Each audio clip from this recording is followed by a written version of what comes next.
নিপীড়ন করার পরে আপনারা দেখতে পাবেন ক্যাম্পাসে যতগুলো নিউজ হয়েছে সে সময় সেগুলোকে শিবির সন্দেহে এভাবে ফ্রেমিং করা হয়েছে।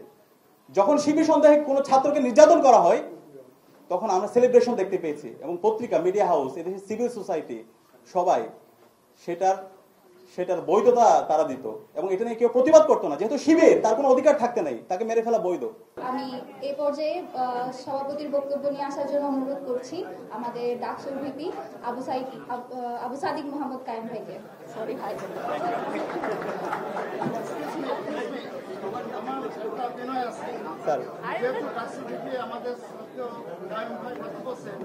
আমার তো অনুরোধ হলো আজকের সেমিনার থেকে ডাকসুর মাধ্যমে সরকারের কাছে একটা দাবি জানানো হোক যে 24শে জুলাই এই জেনজি আন্দোলনে যারা শহীদ হলো, শহীদদের তালিকার 1 নম্বরে আবরার ফাহাদকে রাখা, সেটা যেভাবে হোক এটার জন্য ডাকসুর পক্ষ থেকে দাবি আকারে সরকারের কাছে যায়, এবং we are behind. Thank you sir. আসসালামু আলাইকুম ওয়া রাহমাতুল্লাহি ওয়া বারাকাতুহু। আউযু বিল্লাহি মিনাশ শাইতানির রাজিম। বিসমিল্লাহির রহমানির রহিম।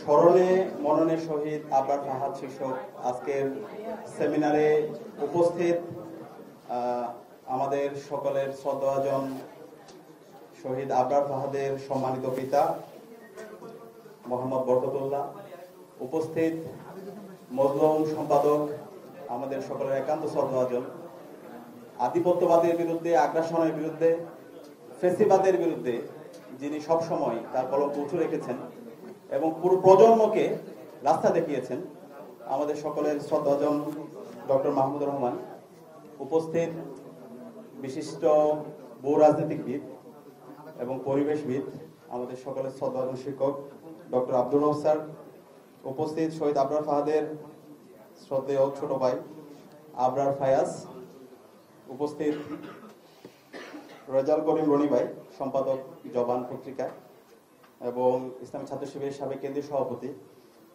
সিরাজুল ইসলাম ভাই, শরীফ উসমান হাদি ভাই, রাফেজ সালমান রিফাত ভাই, ডাকসুর সাহিত্য সম্পাদক মুসাদ্দেক আলী ইবনে মোহাম্মদ সহ অন্যান্য অতিথিবৃন্দ, উপস্থিত সম্মানিত শিক্ষকবৃন্দ এবং সাংবাদিক বন্ধুগণ, সবাইকে ধন্যবাদ জ্ঞাপন করছি। ব্যস্ততার মাঝে আজকে আপনারা এসেছেন। শহীদ আবরার ফাহাদের স্মৃতিগুলো আমরা রোমান্তর করেছি, শহীদ আবরার ফাহাদের স্মৃতিগুলো শুনেছি এবং নতুনভাবে আমরা উজ্জীবিত হয়েছি। শহীদ আবরার ফাহাদ আমাদের প্রেরণার বাতিঘর। জীবিত শহীদ আবরারের চেয়ে শহীদ আবরার ফাহাদ অনেক শক্তিশালী। শহীদ আবরার ফাহাদ আমাদেরকে রাস্তা দেখিয়েছে আধিপত্যবাদের বিরুদ্ধে, আগ্রাসনের বিরুদ্ধে কিভাবে কথা বলতে হয়, কিভাবে ন্যায্যতা ইনশিওর করতে হয়। আমরা দেখতে পেয়েছি গত 16 বছরে খুনি হাসিনা যখন ক্ষমতা এসেছিল, এরপর থেকে আমাদের এই ভূখণ্ড, আমাদের এই দেশ ভারতের সাবলেট কলোনির মতো আমরা ছিলাম। এখানে কোনো আমাদের অর্থনৈতিক স্বাধীনতা ছিল না, আমাদের এখানে রাজনৈতিক নিপীড়ন ছিল এবং আমাদের এখানে সাংস্কৃতিক গোলামি ছিল। আমাদের এই দেশে তারা যে সংস্কৃতিকে প্রমোট করেছিল সেটা ছিল কলকাতার সংস্কৃতি, সেটা ছিল দাদাদের সংস্কৃতি। এখানকার যে মাটি ও মানুষের যে সংস্কৃতি ছিল সেগুলোকে সবসময় আদারিং করা হয়েছে, সেগুলোকে সবসময় মার্জিনালাইজ করা হয়েছে এবং সেগুলোকে সবসময় ক্রিমিনালাইজ করা হয়েছে, সেগুলোকে সবসময় প্রবলেমাটাইজ করা হয়েছে।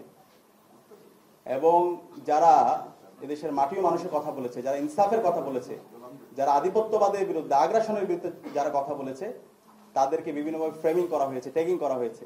এবং এক্ষেত্রে আমরা দেখতে পেয়েছি ছাত্র শিবির বলে তাকে ট্যাগিং করা হয়েছে এবং শিবির সেই ট্যাগিং এর মাধ্যমে তাকে হত্যা করাকে বৈধতা দেওয়া হয়েছে এবং সেই বৈধতা উৎপাদন করা হয়েছিল শাহবাগের মাধ্যমে।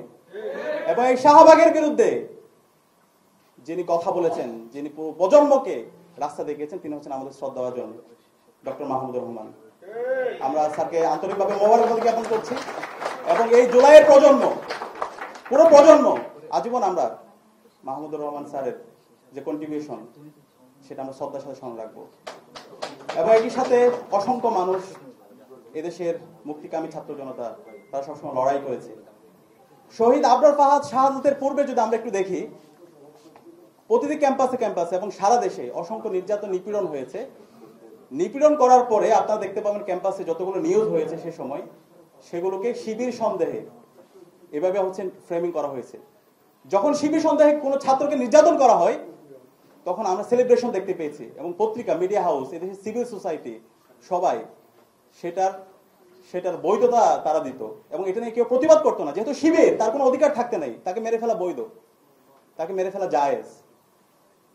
আবরার ফাহাদ যখন শহীদ হলো, শাহাদাত পরবর্তী সারা দেশে আমরা প্রতিবাদ প্রতিরোধ দেখতে পেয়েছি এবং তখন আমরা একটা কনসেনসাস দেখতে পেলাম সবার মধ্যে, শিবির সন্দেহে কাউকে মারা যাবে না, কিন্তু কেউ যদি শিবির হয় তাকে মারা যাবে। কেউ যদি শিবির হয়, যখন কোনো শিক্ষার্থী নির্যাতন হয় তখন এটা খোঁজা হয় সে কি শিবির, সে যদি শিবির হয় তাহলে প্রতিবাদ করা যাবে না, অথবা মিডিয়াগুলো ওইভাবে ফ্রেমিং করা হতো। আজকে জুলাই বিপ্লবের মাধ্যমে এদেশের সকল শিক্ষার্থীরা মুক্তি পেয়েছে এবং ইসলামী ছাত্র শিবিরও মুক্তি পেয়েছে। এই জুলাই বিপ্লব পরবর্তী আমরা বলতে চাই, এই স্বাধীন বাংলাদেশে কোনো পরিচয়ের কারণে কাউকে ফ্রেমিং করে কাউকে নির্যাতনের আমরা বৈধতা দিব না ইনশাআল্লাহ। এদেশের সকল মানুষের অধিকার, এদেশের সকল মানুষের যে ন্যায্যতা, সেটা আমরা ইনশিওর করব। যে জালেম, তার বিরুদ্ধে আমরা সবসময় প্রতিবাদ প্রতিরোধ জারি রাখবো এবং যে মজলুম, তার পক্ষে সবসময় আমরা থাকবো এবং তার ইনসাফ আমরা কায়েম করবো ইনশাআল্লাহ। শহীদ আবরার ফাহাদ এদেশের প্রজন্মকে, এদেশের তরুণ প্রজন্মকে নতুনভাবে উজ্জীবিত করেছে। আধিপত্যবাদের বিরুদ্ধে, আগ্রাসনের বিরুদ্ধে কিভাবে কথা বলতে হয়, কিভাবে আমাদের ন্যায্যতা ইনশিওর করতে হয়, সেটা আমরা আবরার ফাহাদের তার প্রতিবাদ প্রতিরোধ এবং তার অ্যাক্টিভিটি থেকে আমরা দেখতে পাই। আজকের যে জুলাই বিপ্লব হয়েছে, সেই জুলাই বিপ্লবের বীজটা মূলত শহীদ আবরার ফাহাদ বপন করে দিয়েছিল এবং আবরার ফাহাদের শাহাদাত পরবর্তী আপনারা দেখতে পান বাংলাদেশের প্রতিটি ক্যাম্পাসে ক্যাম্পাসে একটা প্রজন্ম তৈরি হয়ে গেছে এবং এর পরবর্তী যে নিরাপদ সড়ক আন্দোলন দেখেন, পরবর্তীতে অসংখ্য আন্দোলন হয়েছে। একটা প্রজন্মের মধ্যে একটা কনসেনসাস চলে আসছে এবং তার পূর্ণ বাস্তবায়ন আমরা জুলাই বিপ্লবে দেখতে পেয়েছি। এবং এই জুলাই বিপ্লবে যখন আমরা গিয়েছি, আমরা দেখি নাই এখানে কে বাম করে, কে ডান করে, কে মধ্যমপন্থী, কে ছাত্রদল, কে শিবির, কার পরিচয় কি। আমরা সবাই এক বিন্দুতে মিলিত হয়েছিলাম। আমরা সবাই মজলুম, আমরা জালেম হাসিনার বিরুদ্ধে লড়াই করেছি, আমরা ইনসাফের জন্য লড়াই করেছি এবং একই সাথে এই আন্দোলন, এই বিপ্লবে আমরা সবাই প্রত্যেকের পরিচয় বলে গিয়ে আমরা কমন গোল নিয়ে আমরা লড়াই করেছি এবং এই ক্ষেত্রে আমাদের প্রেরণার বাতি করছিল আমাদের শহীদ আবরার। এবং একই সাথে আমরা যদি দেখতে পাই যারা শহীদ হয়েছে, শহীদ আবু সাইদ, শহীদ ওয়াসিম, শহীদ শান্ত, শহীদ আলী রায়হান, সকল শহীদদের আকাঙ্ক্ষা, সকল শহীদদের যে স্পিরিট, সেটা আবরার ফাহাদ যে চেতনা লালন করতো, যে আকাঙ্ক্ষা লালন করতো, সে একই আকাঙ্ক্ষা সবাই লালন করতো।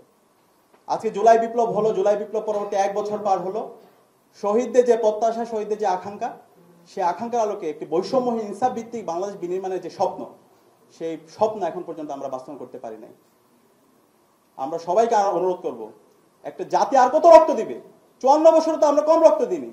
জুলাই বিপ্লবে এত রক্ত দেওয়ার পরও, 2000 ভাই বোনের শাহাদাতের পরও, 40,000 ভাই বোনের পঙ্গু হওয়ার পরও আমরা যদি আমাদের এই বাংলাদেশটাকে একটা ন্যাশন করতে না পারি, একটা জাতীয় ঐক্যমতে আসতে না পারি, তাহলে আমরা কখন পারবো? আমি সবাইকে অনুরোধ করবো, ডাকসুর পক্ষ থেকে আমি সারা বাংলাদেশের সকল মুক্তিকামী শিক্ষার্থী, ছাত্র জনতাকে, সকল রাজনৈতিক দল, ছাত্র সংগঠন, সকল মানবাধিকার কর্মী, অ্যাক্টিভিস্ট, সবাইকে আমি অনুরোধ করবো, এখনই সময় আমাদের জাতীয় ঐক্যমতে আসার। আমাদের ফরেন পলিসি কি হবে সেটা আমাদের এখন একসাথে ঠিক করতে হবে। আমাদের রাজনৈতিক যে প্রতিষ্ঠানগুলো আছে, সে প্রতিষ্ঠানগুলোকে শক্তিশালী করার জন্য আমাদেরকে ঐক্যমত হইতে হবে। এরপরে আমার রাজনৈতিক আদর্শ থাকবে, আমার রাজনৈতিক ভিন্নতা থাকবে, আমাদের মধ্যে ডিবেট হবে, কিন্তু ন্যাশন প্রশ্নে আমরা যেন সবাই এক থাকি, বাংলাদেশ প্রশ্নে যেন আমরা এক থাকি, আমাদের ফরেন পলিসির জায়গায় যেন আমরা এক থাকি, ভারত প্রশ্নে যেন আমরা সবাই এক থাকি এবং একই সাথে বাংলাদেশের সকল শিক্ষা প্রতিষ্ঠানে শিক্ষার পরিবেশ নিশ্চিত করার প্রশ্নে আমরা যেন এক থাকি। এভাবে যদি আমরা ঐক্যবদ্ধ হতে পারি, তাহলে বাংলাদেশ আর কখনো পথ হারাবে না। আমি অনুরোধ করব, এখনো সময় আছে, আমরা সবাই ঐক্যমত্যের ভিত্তিতে আমাদের বাংলাদেশটাকে একটা পূর্ণাঙ্গ ন্যাশন হিসেবে আমরা বিনির্মাণ করি। আর এটা করতে যদি ব্যর্থ হয়, বাংলাদেশের যে রাজনৈতিক দল আছে, ছাত্র সংগঠনগুলো আছে, আমরা নিজেদের ক্ষতি করছি। কারণ এই জুলাই বিপ্লবের মাধ্যমে একটা প্রজন্ম তৈরি হয়ে গেছে, সেই প্রজন্ম আর কাউকে ভয় পায় না, তারা প্রতিবাদ করতে শিখে গেছে, তারা অন্যায়কে অন্যায় বলতে শিখে গেছে। সুতরাং আপনারা যদি তার ব্যর্থ ঘটান, তাহলে শহীদ আবরার, শহীদ আবু সাইদ, শহীদ ওয়াসিম, শহীদ শান্তের যে উত্তরসূরি আছে, তারাই দাঁড়িয়ে যাবে, তারাই প্রতিবাদ করবে। তাদের আপনাদের যে বিগত ফেস্টিভালের যে পরিণতি হয়েছিল, তার সাথে খারাপ পরিণতি আপনাদের হবে। আমি অনুরোধ করবো, আমরা সবাই ঐক্যবদ্ধভাবে আমাদের এই বাংলাদেশটাকে বিনির্মাণ করি। আর শহীদ আবরারের যে আজকের স্মরণ সভা হচ্ছে, সেটা শুধু একদিন, শুধু 7 অক্টোবর করলাম এরকম করলে হবে না। মাহমুদুর রহমান স্যার যে বিষয়টা বলেছেন, আমাদের শহীদ আবরারকে সারা বছরে প্রাসঙ্গিক রাখতে হবে এবং আমরা কথা দিচ্ছি ডাকসুর উদ্যোগে শহীদ আবরার সহ সকল শহীদদের স্মরণে এবং জুলাইয়ের শহীদদের স্মরণে এবং নতুন বাংলাদেশের স্বপ্ন আকাঙ্ক্ষা নিয়ে আমরা আমাদের প্রতি আমাদের সারা বছর জন্য আমাদের কর্মসূচি থাকবে ইনশাআল্লাহ, এবং সেই কর্মসূচিতে আমরা সবাইকে আহ্বান করব। আমরা দেখতে পেয়েছি গতকাল আমাদের কর্মসূচি ঘোষণার পর থেকে আমাদের অনেক বন্ধু প্রতিম, আমাদের বড় ভাইরা আমাদেরকে আমাদের ভুলগুলো ধরে দিয়েছেন। আমরা তাদেরকে সাধুবাদ জানাই, আমরা ভাইদেরকে সাধুবাদ জানাই, এবং আমরা অনুরোধ করব আমাদের যে কোনো ভুল, আমাদের যে কোনো সিদ্ধান্ত যদি ভুল হয় আপনারা আমাদেরকে ভুল ধরে দিবেন, আমাদেরকে নিয়ে সমালোচনা করবেন। আমাদের যে কোনো ধরনের যৌক্তিক সমালোচনাকে আমরা সাধুবাদ জানাই, এবং আমরা কথা দিচ্ছি আমাদের যে প্রোগ্রামগুলো সামনে হবে প্রত্যেক প্রোগ্রামে আমরা সবাইকে ধারণ করে আমরা সবাই একসাথে আমাদের এই স্বপ্নের বাংলাদেশ বিনির্মাণ করবো ইনশাআল্লাহ। তো আজকের আয়োজনে দীর্ঘ সময় জুড়ে আপনারা আমাদের কথাগুলো শুনেছেন, বিশেষ করে অতিথিবৃন্দকে ধন্যবাদ জানাই এবং সাংবাদিকবৃন্দকে ধন্যবাদ জানাই, এবং আমরা আবারও ক্ষমা চেয়ে নিচ্ছি। আমাদের এই প্রোগ্রামটা যদি আরেকটু বড় করতে পারতাম সবচেয়ে ভালো হতো, অনেক বেশি কষ্ট হয়ে গেছে। এই ভুল ত্রুটিগুলো ক্ষমা করবেন।